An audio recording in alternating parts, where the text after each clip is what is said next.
Chimapi. Listo, perfecto. Entonces voy a iniciar si les parece. Bueno, entonces hoy vamos para la segunda parte de VIH en oftalmología. Recuerden que estamos haciendo la división de nuestra presentación por, digamos que, diferentes estructuras que se comprometen.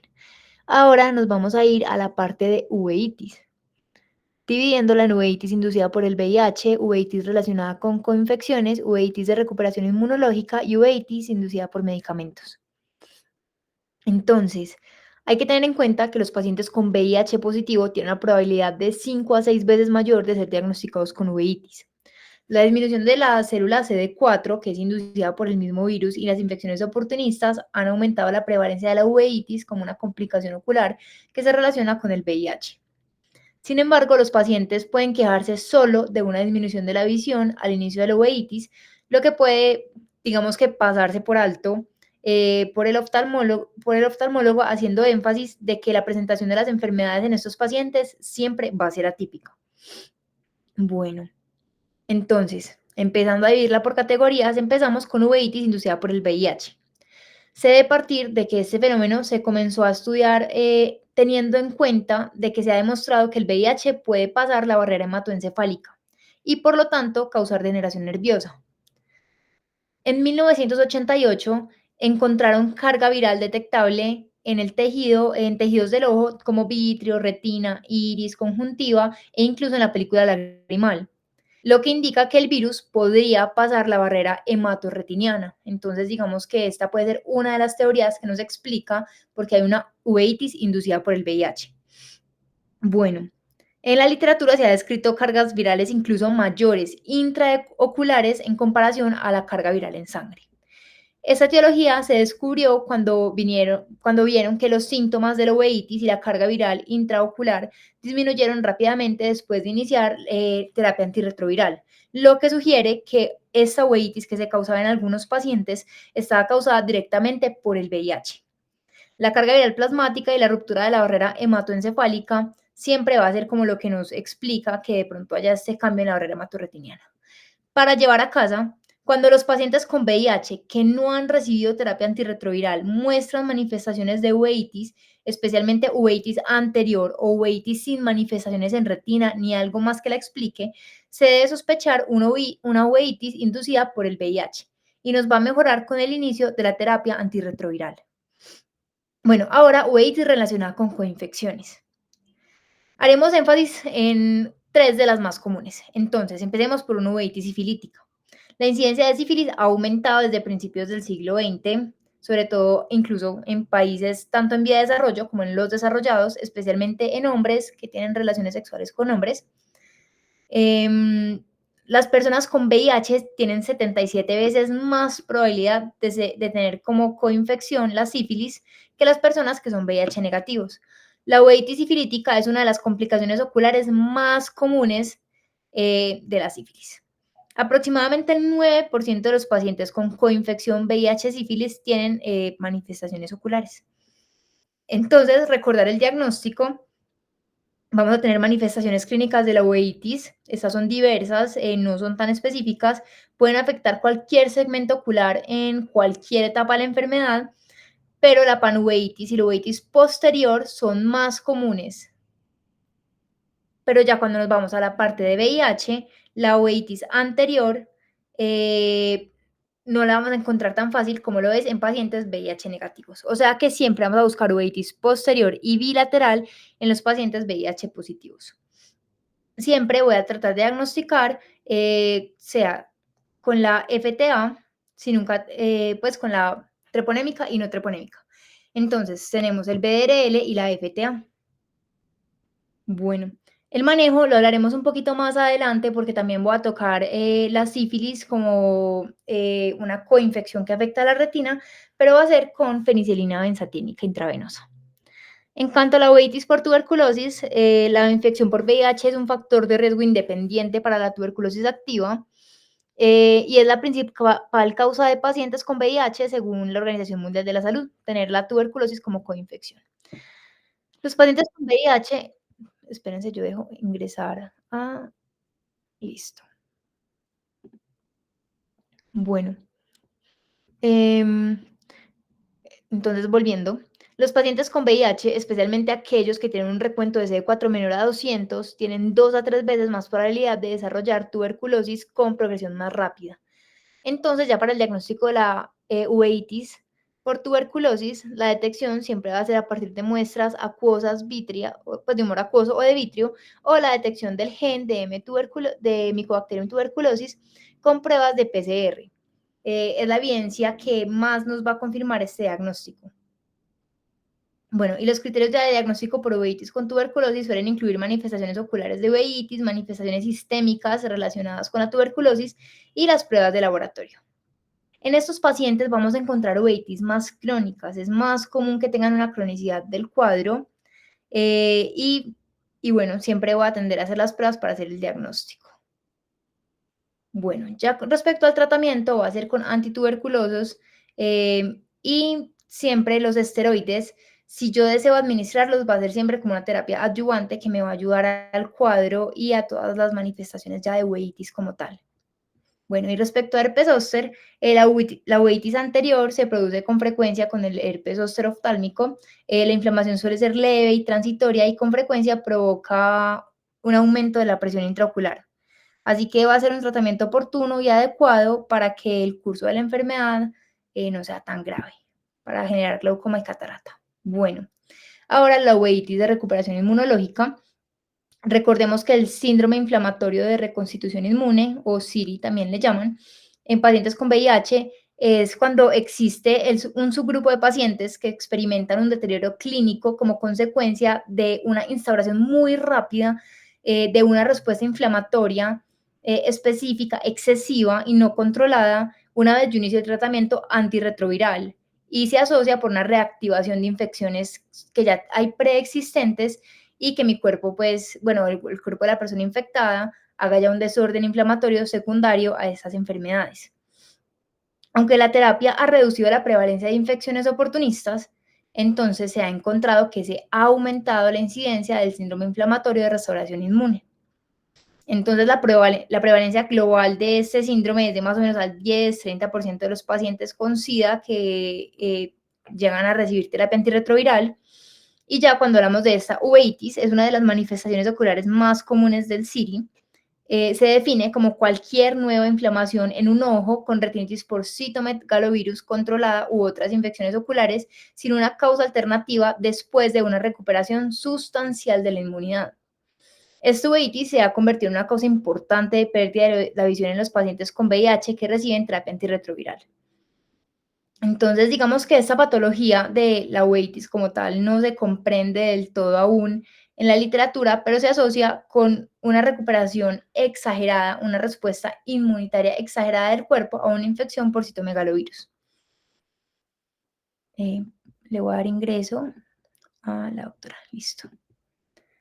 Bueno, el diagnóstico de retinitis por citomegalovirus se realiza a través de la oftalmoscopia indirecta y será ya pues abordarlo.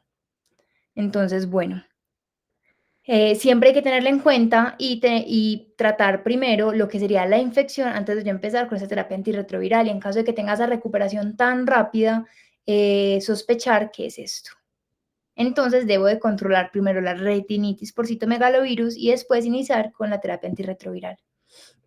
Ahora hablando de uveitis inducida por medicamentos, más o menos el 0.5% de los casos por uveitis son causados por medicamentos. Em, Generalmente se presenta como enfermedad del segmento posterior. Sin embargo, la uveitis inducida por medicamentos es principalmente uveitis anterior, lo que vamos a encontrar. Se asocia más a que la mayoría de los casos es causada por cidofovir y rifabutina. Aunque el uso de los medicamentos se ha disminuido, ya que hay otros antirretrovirales que nos ayudan más, eh, cuando digamos que el cidofovir se utiliza más que todo para la retinitis por citomegalovirus. Entonces, cuando hay una recuperación y se empieza a manejar, esta lo que han encontrado es que empeora, digamos, el estado ocular y nos va a dar una uveitis. Entonces, lo que dicen es que ya que esta es dosis dependiente, lo que yo puedo hacer es que si le voy a dar sidofovir a mi paciente, lo puedo asociar con Probenecid, que es un medicamento para disminuir los efectos tóxicos del mismo. Entonces, puede ser efectivo para tratar la uveitis inducida por este medicamento. Y la rifabutina comúnmente se administra para tratar infección por el complejo Mycobacterium avium en pacientes con VIH y puede provocar uveitis como complicación también del CIRI. Bueno, entonces el manejo y el diagnóstico de eso sería administrar esteroides y agentes cicloplégicos midriáticos como el tratamiento. Las manifestaciones clínicas de la uveitis inducida por sidofovir son diferentes a lo que decíamos de la uveitis por el CIRI, siendo más probable la procesa de uveitis anterior e intermedia por lo que es por la reconstitución inmune. Mientras que acá vamos a encontrar más bien alteraciones más posteriores. Bueno, respecto a retina. Las manifestaciones del segmento posterior del VIH se pueden dividir en tres categorías principales: la microangiopatía por VIH no infecciosa, retinitis infecciosa oportunista, y también existen las neoplasias malignas oportunistas asociadas a infecciones.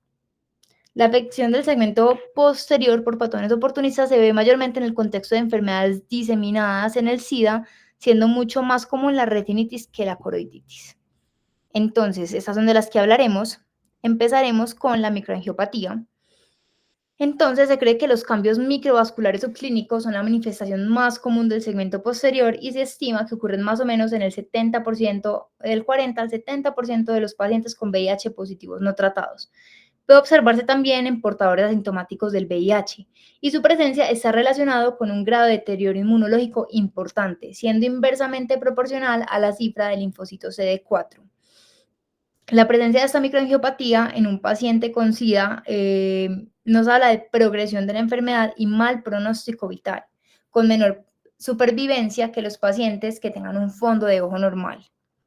Digamos que aunque estos cambios rara vez afectan la agudeza visual y pueden incluso retroceder de manera espontánea, más o menos a los 6 o 9 meses que se encuentran, siempre se relacionan con el mal pronóstico. Se cree que las alteraciones vasculares relacionadas con el virus suceden por alguno de los siguientes mecanismos, que sería vasculopatía mediada por complejos inmunes circulantes formados por el propio VIH e inmunoglobulinas, irregularidades y obstrucción de la luz capilar provocada por las anomalías de las células endoteliales, o sea, una endotelitis retroviral, y los cambios en el aumento de la viscosidad del plasma ocasionados por la misma infección del VIH. Además, se ha descrito en algunos casos la trombocitopenia en pacientes con VIH con un recuento de CD4 menores a 100, que también se ha considerado como una posible causa. Bueno, en general, la microangiopatía en el VIH es inespecífica. Los hallazgos clínicos son semejantes a los observados en retinopatía diabética. Se caracterizan por la presencia de manchas o exudados algodonosos, hemorragias retinianas superficiales y profundas. Raramente manchas de Rod se podrían encontrar y cambios microvasculares como microneurismas, telangiectasias o falta de perfusión capilar. Bueno, las manchas algodonosas, que realmente nos hablan de infartos de la capa de fibras nerviosas, son el hallazgo más frecuente y en ocasiones puede ser la única manifestación. Se distribuyen por todo el polo posterior, aparecen de manera brusca y, como les contaba, pueden incluso llegar a desaparecer. Bueno, generalmente se diagnostica por angiografía con fluoresceína. Histopatológicamente, los cambios vasculares en la retina son similares a los de la retinopatía diabética. Vamos a encontrar pérdida de pericitos, células endoteliales edematosas, una membrana basal adelgazada, los capilares se estrechan o se bloquean. eh, y la consecuencia es la formación de microneurismas, telangiectasias y disminución de la perfusión capilar. Bueno, se calcula que ocurre aproximadamente en el 30% de las personas con VIH y SIDA, y puede volverse funcionalmente relevante si ya tenemos una isquemia macular que puede resultar en episodios de cierre capilar focal, estasis axoplasmático o isquemia. Bueno, cuando ya hablamos por retinitis por citomegalovirus, Los exámenes periódicos del fondo de ojo son obligatorios para descartar retinitis temprana por citomegalovirus. Esta infección ocular es la oportunista más frecuente en pacientes con recuentos de linfocitos menores a 200, asociado a mayor tasa de morbilidad. La mayoría de los pacientes son asintomáticos, poco después del inicio de la retinitis, pero pueden llegar a tener síntomas leves como miodesopsias, fotopsias, así como se puede llegar a complicar bastante y ya llegar a un desprendimiento de retina y, bueno, perder la visión. El citomegalovirus activo afecta principalmente las células endoteliales seguidas por el epitelio pigmentado de la retina y tienen efecto citopático viral y nos van generando una necrosis de la retina. Entonces, digamos que esta replicación incontrolada del virus conduce a la muerte de las células del tejido retiniano, necrosis, desprendimiento de retina y nos pueden llevar a la ceguera. Entonces, vamos a hablar de variantes. La variante número 1, tenemos la indolente. Lesiones retinianas son blanco-amarillentas, granulares, sin afectación coroidea subyacente y la ubicación es más periférica. Tenemos una variante número 2. Entonces, ¿cómo son las características de estas lesiones? Necrosis en forma de llamarada con bordes irregulares, progresiva, se mezcla con las hemorragias superficiales, en patrón de lo que sería en queso rallado y salsa de tomate o, como lo llaman, la pizza napolitana o pizza pie.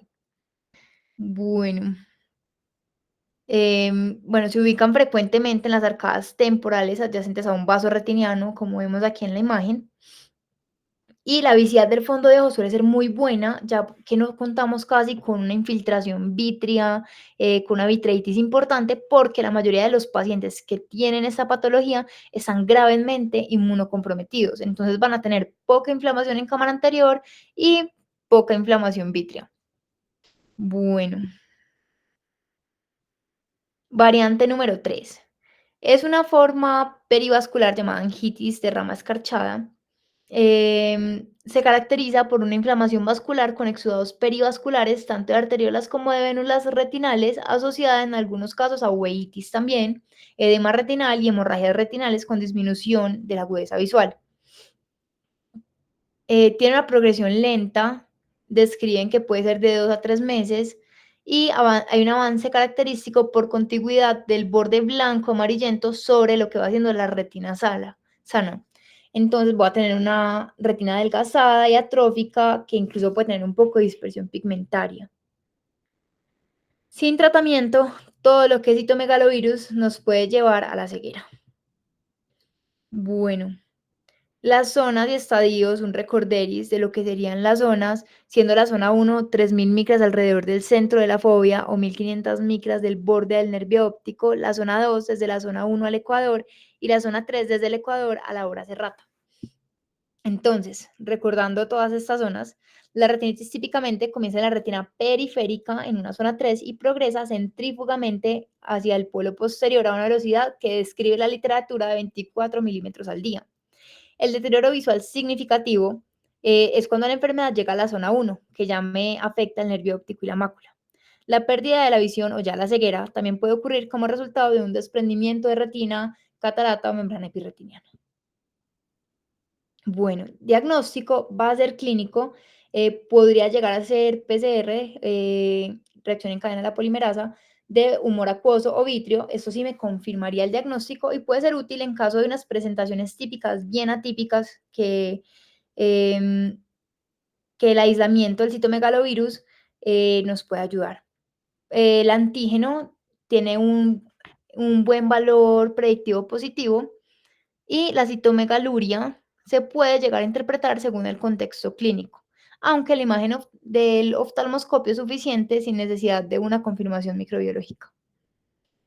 Bueno, la fotografía del polo posterior nos ayuda a la detección y el seguimiento, que es muy importante también de la retinitis por citomegalovirus. Voy a encontrar hiperautofluorescencia en el borde avanzado de la retinitis, lo que puede ser útil para identificar áreas sutiles de reactivación. Las áreas con hemorragias y retinitis activa puede exhibir hipoautofluorescencia, a veces con hiperautofluorescencia punteada, y las áreas de atrofia de retinitis curada pueden mostrar hipoautofluorescencia.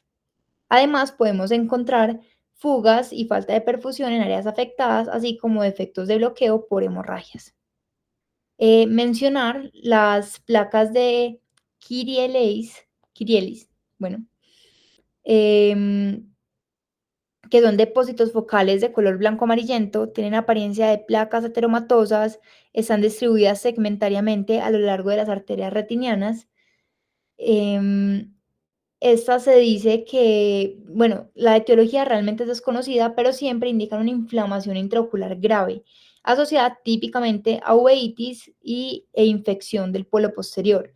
La causa más común se describe con el toxoplasma, pero también lo encontramos en Treponema pallidum, tuberculosis, varicela zoster, citomegalovirus y virus herpes.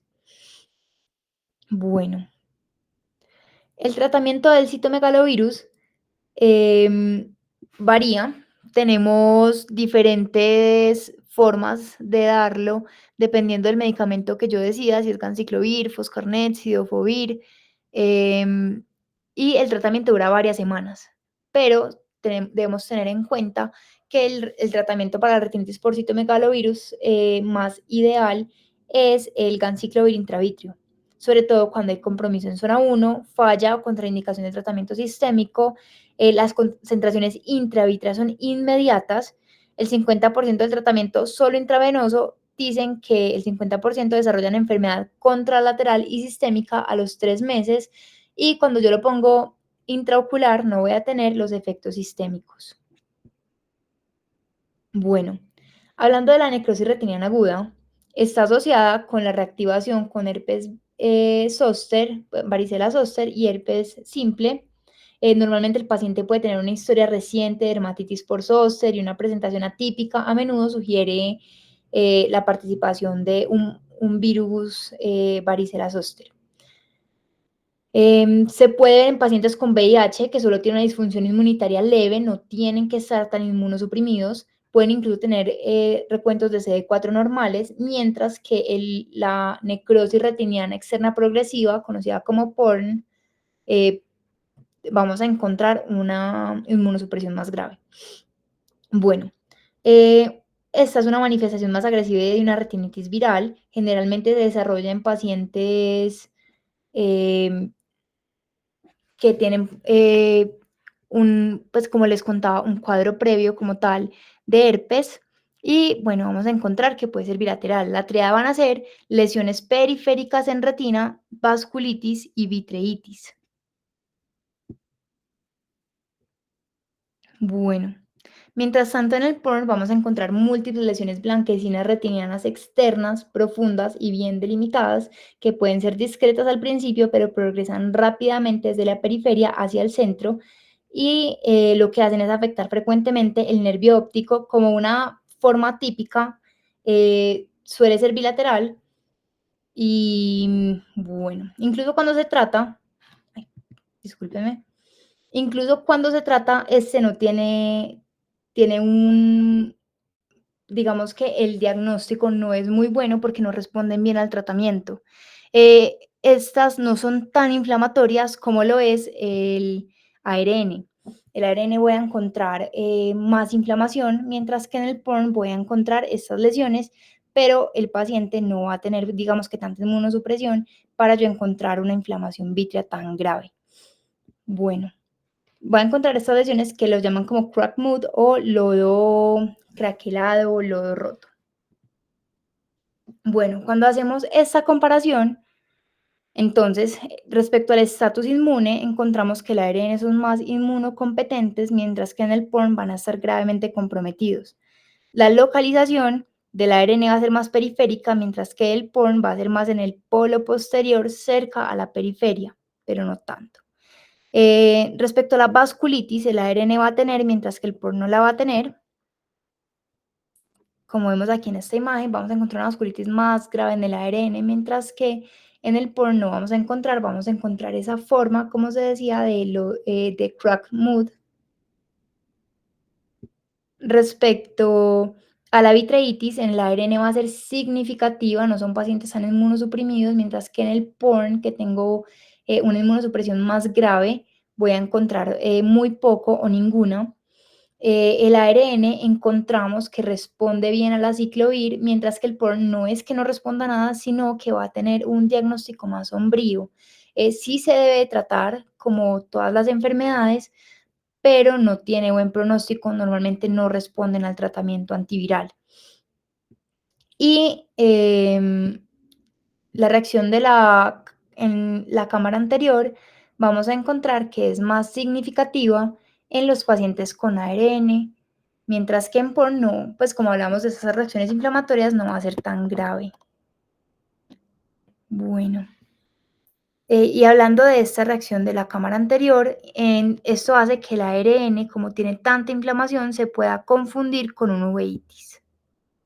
Bueno, respecto a la sífilis, los síntomas oculares fueron la principal manifestación de neurosífilis temprana. Entonces, así la debemos tomar. Alteraciones visuales de la sífilis nos hablan de neurosífilis. Puede afectar todas las estructuras oculares, por lo que debe incluirse siempre en la investigación de cualquier patología inflamatoria que yo tenga en el ojo. La uveitis puede ser observada en todas las etapas clínicas de la enfermedad sistémica, pero particularmente es protagónica durante las etapas latente, tardía y terciaria. Listo, más o menos un tercio de los pacientes debutan con compromiso ocular, hay mayor tasa de panuveitis. La principal va a ser posterior, después la voy a encontrar más intermedia y es menos común la anterior. Hay mayor compromiso del nervio óptico en pacientes inmunosuprimidos, el 35% de la retinitis necrotizante, el 30% de las presentaciones son placoide posterior y la vamos a encontrar como una coinfección. Y es el compromiso ocular más atípico en el VIH.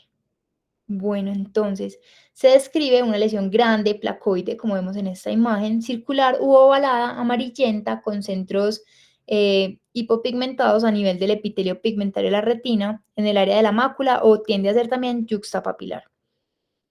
Otra forma de presentación, también digamos que acompaña de una uveitis posterior sifilítica, es la presentación de precipitados retinianos superficiales pequeños de color amarillo cremoso, asociado con retinitis que puede migrar sobre la retina durante la enfermedad. Y este cuadro clínico también está descrito como retinitis interna punteada sifilítica. Bueno, entonces acá vemos una imagen. Tenemos una fotografía a color que nos muestra una lesión retiniana externa activa, no elevada, placoide, amarillenta, pálida, con un edema marcado de la mácula y el disco óptico con hemorragias intrarretinianas en el margen del disco.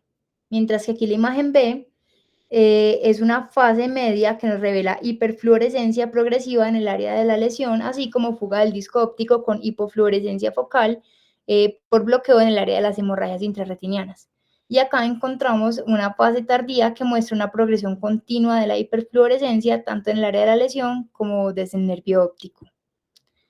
Eh, Aquí les comparto una tomografía de coherencia óptica. Es una sífilis terciaria que muestra la membrana limitante externa intacta, la zona elipsoide alterada y el EPR hiperrefractante, engrosado y granulado con elevaciones nodulares que serían estas flechas blancas. Bueno, en esta OCT es una sífilis secundaria que muestra la presencia de líquido subretiniano asociado a una retina engrosada y complejo EPR coriocapilar alterado. Para el tratamiento debemos tratarla como una neurosífilis. Se debe enfocar como tal y a pesar de que no tengamos un diagnóstico en líquido cefalorraquídeo, yo debo comenzar el tratamiento de la siguiente manera.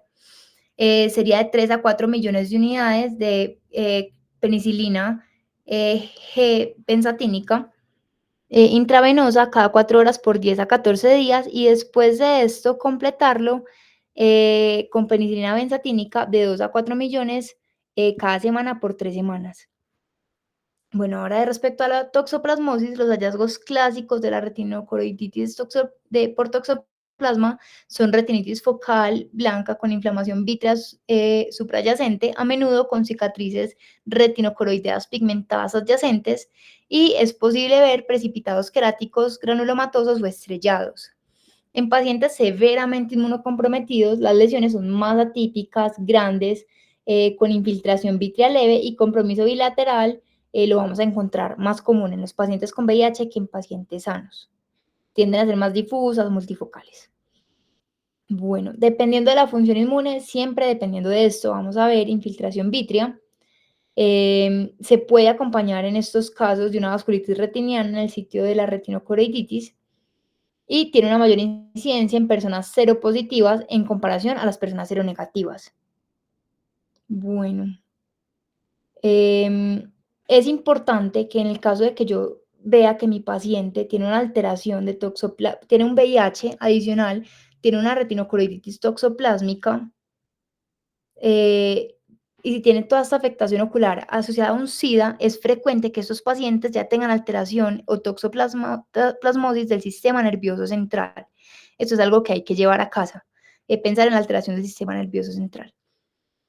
Bueno, em, entonces, ya pensando en eh, otras infecciones oportunistas, existe la coroiditis causada por Pneumocystis jirovecii. Solo se observa durante la última etapa del SIDA. La coroiditis por neumocistis es un diagnóstico raro porque los pacientes afectados a menudo se encuentran en un estado de salud muy deteriorado, asociado ya con la neumonitis por neumocistis grave. Los hallazgos clínicos incluyen lesiones coroideas multifocales, bilaterales amarillentas, sin inflamación vítrea relevante. La extensión de la afectación coroidea es variable y solo es visible mediante angiografía combinada con fluoresceína muchas veces. La coroiditis criptocóxica, así como la infección por Mycobacterium tuberculosis o micobacterias atípicas, se presentan como granulomas coroideos multifocales y se han informado como las afecciones del segmento posterior más frecuentes en las personas con VIH en estudios que se han realizado sobre todo en la parte de India, China y bueno, digamos que toda la parte de Asia también la describen.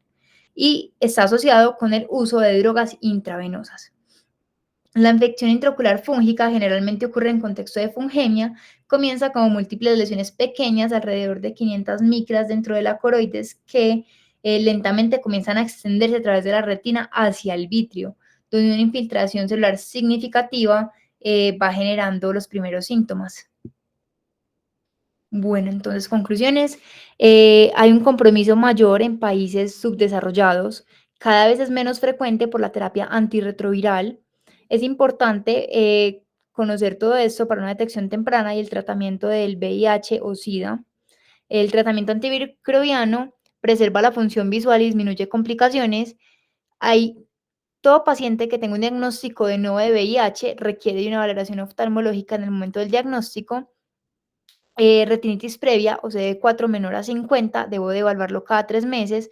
Un paciente con un CD4 mayor a 50, pero menor a 200 cada 6 meses. Y ya si tengo CD4 de más de 200, cada año debo de valorar a mis pacientes. Y bueno, ya abordamos, digamos que por estructuras, todas las manifestaciones oftalmológicas que yo puedo encontrar en el VIH.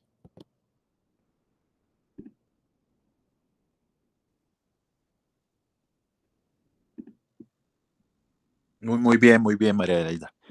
¿Alguien tiene alguna pregunta? O sea, que le haya quedado alguna duda o algo para resolverla.